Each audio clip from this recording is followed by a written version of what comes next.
Pension વધારા માટે ભાવનગરમાં રણશીંગુ EPS 95 હેઠળ આવતા વૃદ્ધોએ શાંતિપૂર્ણ વિરોધ સાથે ગજવી ઓફિસ ભાવનગર જેરરોડ ખાતે આવેલી EPSની ઓફિસ ખાતે EPS 95 હેઠળ આવતા વૃદ્ધ પેન્શનરો એકત્રિત થઈ સૂત્રોચ્ચાર સાથે શાંતિપૂર્ણ રીતે EPS કચેરી ખાતે હાજર થયા હતા.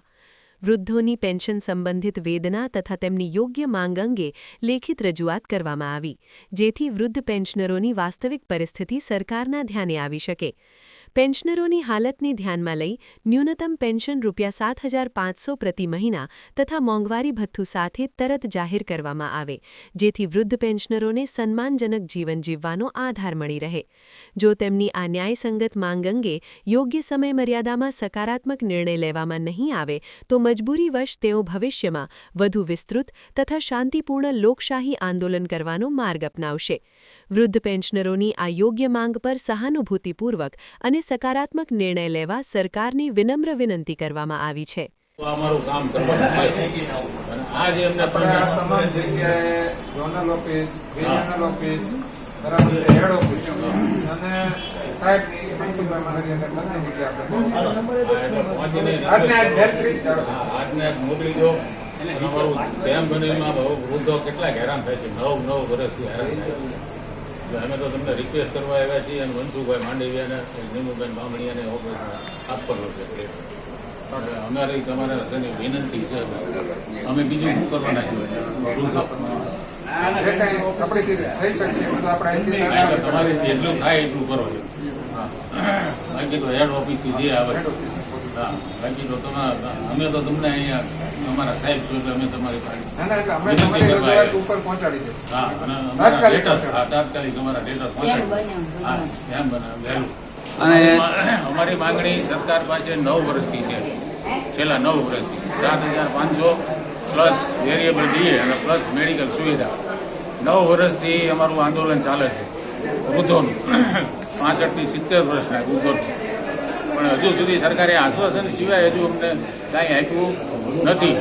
અને કોઈ જ્યારે જાય અમારા કમાન્ડર સાહેબ છે, અમારા મેઇન અધ્યક્ષ ઓલ ઇન્ડિયાના, એને પણ ઘણીવાર મુલાકાત કરી છે. પછી મોદી સાહેબ આરે 2 વાર મુલાકાત કરાવી છે હેમા માલિની દ્વારા. મનસુખભાઈ માંડવિયા તે પહેલાં યાદવ સાહેબ હતા એની આરે, ગંગવાર સાહેબ આરે, બધાની સાથે મિટિંગ તો થઈ જ ગઈ છે. એ લોકો એમ કહે છે કે તમારું કામ ચાલુ છે, પણ કેવી રીતે ચાલુ છે, શું ચાલુ છે એ હજુ કોઈ જણાવતું નથી. એટલે અમે આજે બુલઢાણામાં મહારાષ્ટ્ર અમારી મેઇન ઓફિસે 7 વર્ષથી અનશન ઉપવાસ ચાલે છે અને આજ 8મા વર્ષમાં પ્રવેશ થયો. એના સમર્થનમાં અને બજેટ નજીક આવતું હોવાથી અમે મનસુખભાઈ માંડવિયાને ભવિષ્ય નિધિ દ્વારા એક આવેદનપત્ર, એક નીમુબેનને આવેદનપત્ર આપવાના છીએ. અહીંયા તો ભવિષ્ય નિધિની ઓફિસમાં આપ્યું, હવે નીમુબેન બામણીયાને અમે એક આવેદનપત્ર આપવાના છીએ અને અહીંથી હેડ ઓફિસને એક આવેદનપત્ર આપવાના છીએ. અમે અમારું વૃદ્ધોનું જેમ બને તેમ વહેલી તકે પતે એવી અમારી સરકારને અને મોદી સાહેબને અમે વિનંતી કરીએ છીએ કે ભાઈ એવો વૃદ્ધો ક્યાં સુધી રોડ ઉપર રહે છે. કેમ કે દરરોજના 250 વૃદ્ધોને મૃત્યુ થાય છે. દરરોજના 250 વૃદ્ધો મૃત્યુ થાય છે અને દરરોજ બધા કાંઈક ને કાંઈક આશા લઈ અને ઉપર વ્યા જાય છે. એટલા માટે અમને પણ ચિંતા છે, અમારા કમાન્ડર સાહેબને પણ ચિંતા છે કે ભાઈ આવું કેમ. અને અમને તો ન્યાય મળવો જ જોઈએ વૃદ્ધોને. કેમ કે વૃદ્ધોને ન્યાય ન મળે તો શું? કેમ કે અમે કાંઈ એમ નથી તે દરરોજ લડી શકીએ.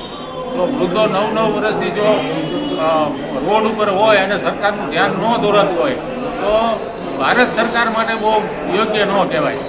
અમને એટલી ખબર પડે કે વૃદ્ધો રોડ ઉપર હોય તો ભારત સરકાર માટે યોગ્ય ન કહેવાય. આટલી અમારી વિનંતી છે સાહેબને કે ભાઈ જેમ બને તેમ વહેલું અમારું કામ પતે એવી મોદી સાહેબને, મનસુખભાઈ માંડવિયાને, નીમુબેન બામણીયાને અને બધા સંસદ સભ્યોને અમારી વિનંતી છે કે અમારું કામ જેમ બને તેમ વહેલું પતી જાય. અને કોઈ અમારા સંસદ સભ્ય એવા કોઈ બાકી નથી કે જેને અમે આવેદનપત્ર ન આપ્યું હોય. હાલમાં અમારું 27 રાજ્યોમાં અમારું સંગઠન ચાલે છે અને 27 રાજ્યોના સંસદોને અમે બધાને પત્ર આપ્યો. એટલે અમારે બધા સાંસદોને, ધારાસભ્યો હોય પછી જે હોય એને બધાને અમારી વિનંતી છે કે અમારું કામ હવે જલ્દી વહેલું પતે એવી અમે આશા રાખીને બેઠા છીએ. તો બધા સંસદોને અને મોદી સાહેબને તો 2 હાથ જોડીને વિનંતી અમે કરીએ છીએ કે સાહેબ અમને અમારા વૃદ્ધો સામું જુઓ અને અમારું જલ્દી પતાવો. તો માણસની પાછળની જિંદગી જે કાંઈ શેષ બાકી છે 2 વર્ષ 5 વર્ષ એ શાંતિથી પસાર કરી શકે.